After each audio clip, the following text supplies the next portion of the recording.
Hey, how's it going, YouTube? How y'all doing today? 2 days ago, I forgot to mention this yesterday, but 2 days ago, Princess went into heat for the first time that I've ever seen. I don't know where she's at, but she's my little processor calf. But she went into heat 2 days ago for the first time. That's a, well, I think that's her right. Yeah, that's her right there. That's her right there. So this calf right here went into heat for the first time that I've ever seen in 2 days. And it's easy to see when these animals go into heat because they'll just be standing there, and then the steers, 4 or 5 steers, will swarm them, and they'll just the steers will stand by her the entire day, and she'll just stand there and she'll let them jump up on her.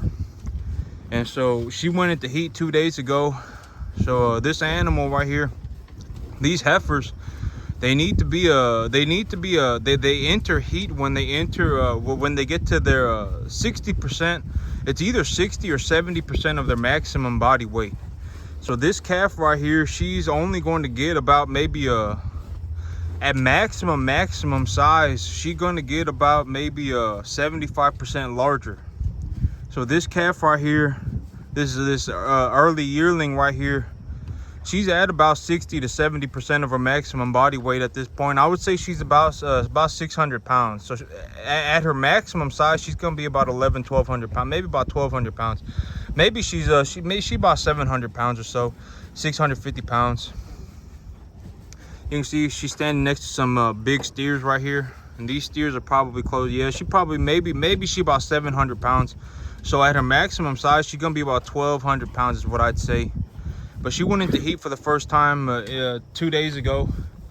And the other heifers, I still haven't ever seen these other heifers go into heat yet. So this heifer right here, I haven't seen her go into heat yet. I have a big black heifer, and she hasn't gone into heat yet. So when I take a look at the overall kind of just the overall of my herd, take a good look at the broader picture, most of these animals right here, the larger animals, not these small little animals, but most of these larger animals, they're going to be at about 60 to 70% of their maximum body weight at this point. So they really only going to get about 50 to 75% larger at their maximum size. And to get to their maximum size, I mean, it's going to take a long time. It's going to take maybe another, oh man, I got a calf right there with some stage 1 bloat going on.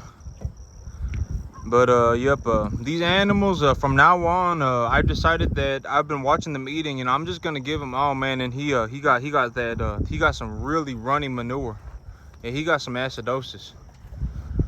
Oh man, I may have to go and get these animals. Well, I got some forage out front. I may have to put them out on it.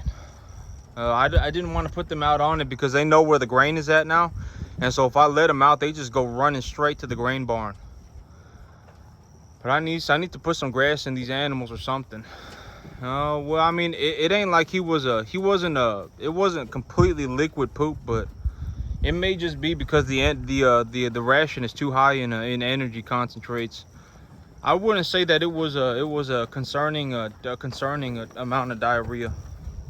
When these animals, when they start spurting, when they start actually having diarrhea, it'll come out of them like a missile, like a liquid missile. It'll shoot out, and that wasn't really like it wasn't quite to that point yet. But it may just be because he's got this ration that they're eating is very high in energy. And I know that I've had a calf die from bloating on it, so I know that it's very high energy concentrate. So a lot of these animals, they're at about 60 to 70% of their maximum size. I will be buying my bond options today. I got the funds cleared to purchase, to leverage into the U.S. Treasury bond. The FOMC is having a meeting today, from my understanding. I used to watch the FOMC meeting and stuff, but I got so caught up with work that I ain't really had an opportunity to watch. But a lot of people are saying that there's going to be a 0.25% interest rate increase, and I don't really care if the bond falls because of that. It don't really matter to me.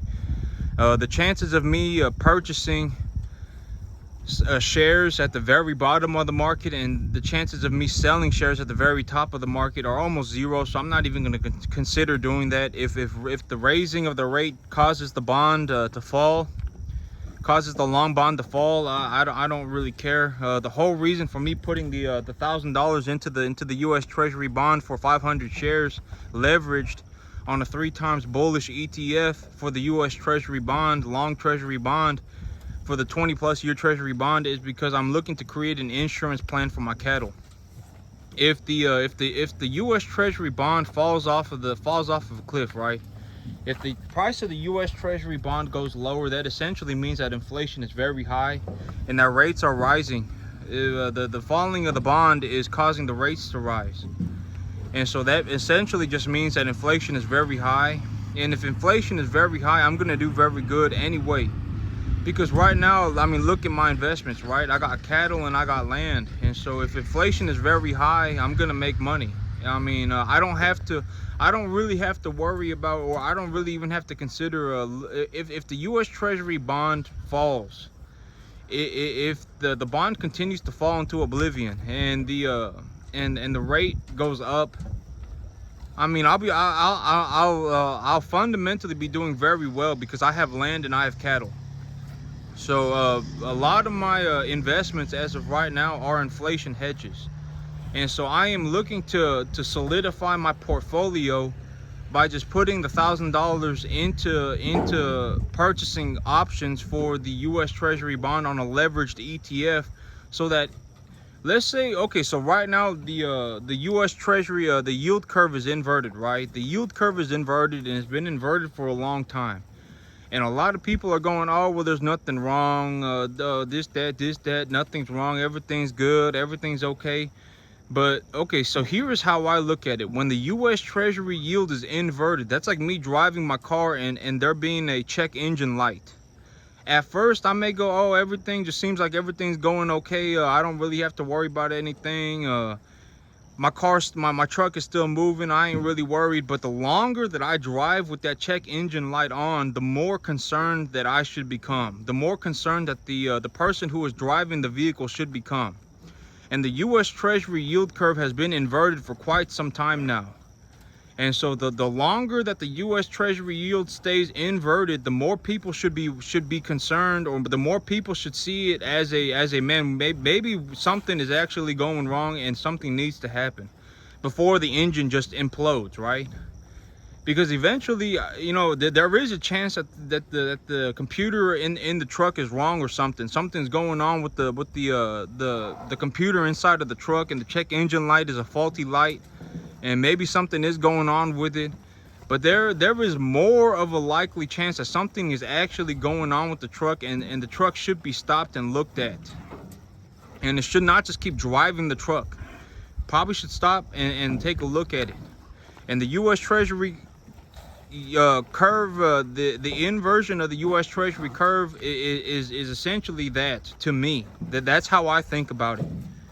And the $1,000, right? The $1,000 that I put into the U.S. Treasury bullish ETF, 3 times ETF, the $1,000 that I put into it to leverage 500 shares, it ain't gonna be the $1,000. It ain't gonna make or break me. If at the end of the day, let's say I desperately need the $1,000, I'm like, oh my God, I really need this $1,000. I can liquidate my assets portfolio and just transfer the balance over from my account back into my bank, right? It's not a big deal. If it turns into a situation where I desperately need cash, I can liquidate my options and I can just withdraw the balance. It's not a big deal. And I have until 2025 to trade these options. So I got about a year and 5-6 months. And let's say I try and time the market, and let's say, oh man, I'm gonna get in when the news is blowing up and people are saying we in a recession and everything's going bad, and the growth outlook for the world is falling off a cliff, and all this that everything's on fire, and I'm gonna try and run into the options chain at that point. Well, at that point, if I'm gonna run in and try and buy options at that point, and the stock market and the market is extremely volatile, the bond market is extremely volatile, the broader asset markets are extremely volatile, the chances of me getting a good price on an option for the U.S. Treasury bond is practically zero. I mean, the options chain, when it blows up, I mean, it goes vertical fast. people start paying huge premiums for these contracts. And so I was like, you know what? And the chances of me actually timing the market or perfectly placing myself at the bottom of the market and when it's starting to go up is not going to happen.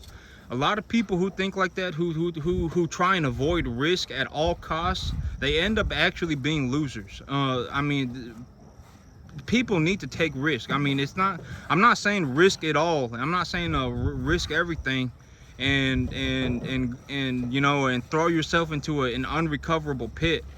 But I'm saying take some risk. I mean, like when I talk to some people and they go, oh man, you know, if I wanted to borrow $100,000 from the bank, I'd have to pay $1,000 a month.